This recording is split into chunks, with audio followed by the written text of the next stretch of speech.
Senator Coons. Thank you, Chairman Hagerty, Ranking Member Reed. Thank you, Secretary Bessent. I'll have 3 questions for you this morning about sanctions, CDFIs, and direct file. We're about 7 weeks into the war with Iran. And I wondered, Mr. Secretary, given that your department enforces sanctions, if you have a sense just how much Iran has gained through sanctions relief since the war began. I'll tell you, estimates are $14 billion. Now, President Trump's described the Obama-Iran deal as a disaster and a scandal because of the money Iran got, which was about $1.7 billion. I don't know how you describe $14 billion, but you don't have to read The Art of War to know that helping your adversaries gain money while you're at war is a terrible idea. And it's shocking to me that the countries currently profiting from the release of sanctions are our enemies. No country has profited more from this war than Russia. Oil and gas prices are up nearly 50% since February, and it'd be bad enough if Russia were just profiting from higher global oil prices. But your Treasury Department lifted sanctions on Russian oil, giving them an extra $150 million a day in revenue.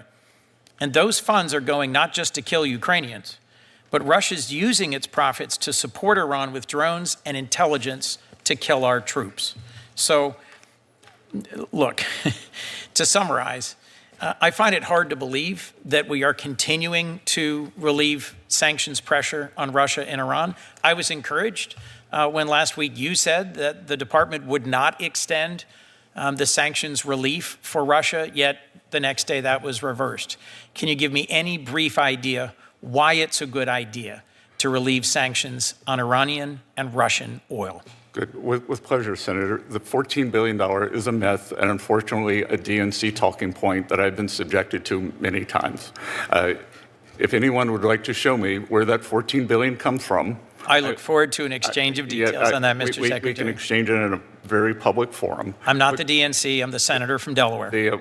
Well, I on every talk show, and every senator seems to have that. Do you disagree that Iran has received significant additional revenue from their sales of oil because of sanctions relief? I couldn't disagree more. Okay. Do you disagree that Russia has received significant additional revenue from the sanctions relief?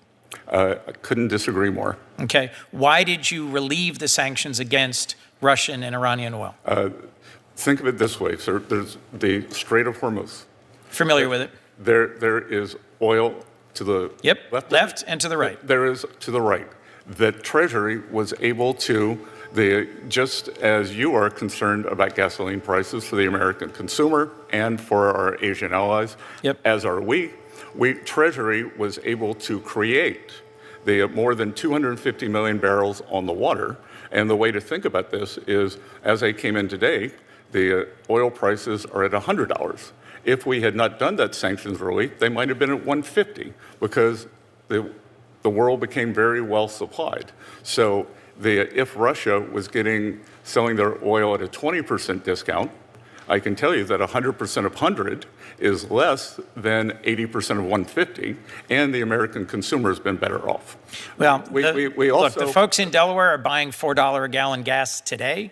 I don't see that we've seen a significant reduction in the price at the pump or the price on the world markets, but I have 2 more questions I want to get to, and I look forward to disputing with you the details. Okay. I believe that Russia and Iran have benefited from the release of sanctions, and when you said we're not going to extend sanctions relief and then we're reversed, I was deeply disheartened because we shouldn't be funding Putin's war machine. I would like to tell you that was as a result. Last week was Bank Week, World Bank, and IMF Week, and on Wednesday, it was my belief we would not do it.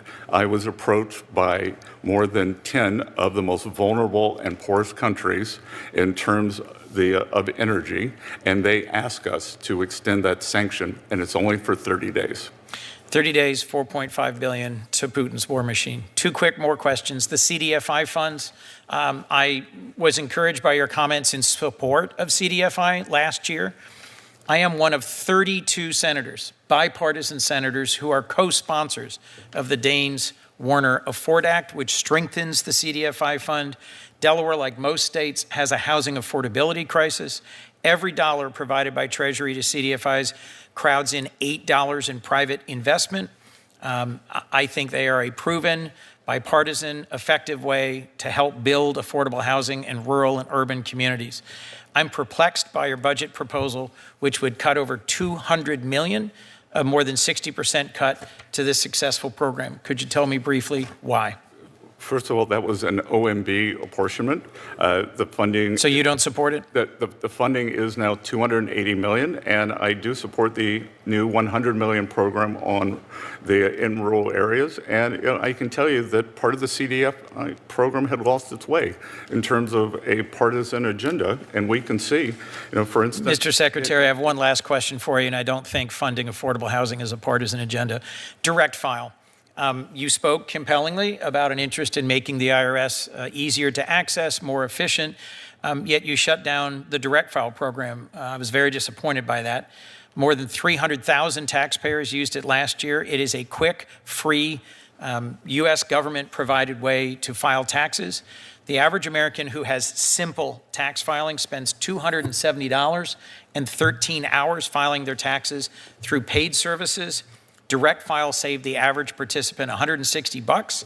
90% rated it favorably.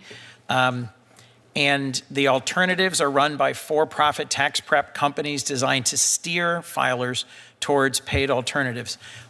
Why'd you shut down direct file when it was free and easy to use? Well, it wasn't free, and the direct file was free to taxpayers.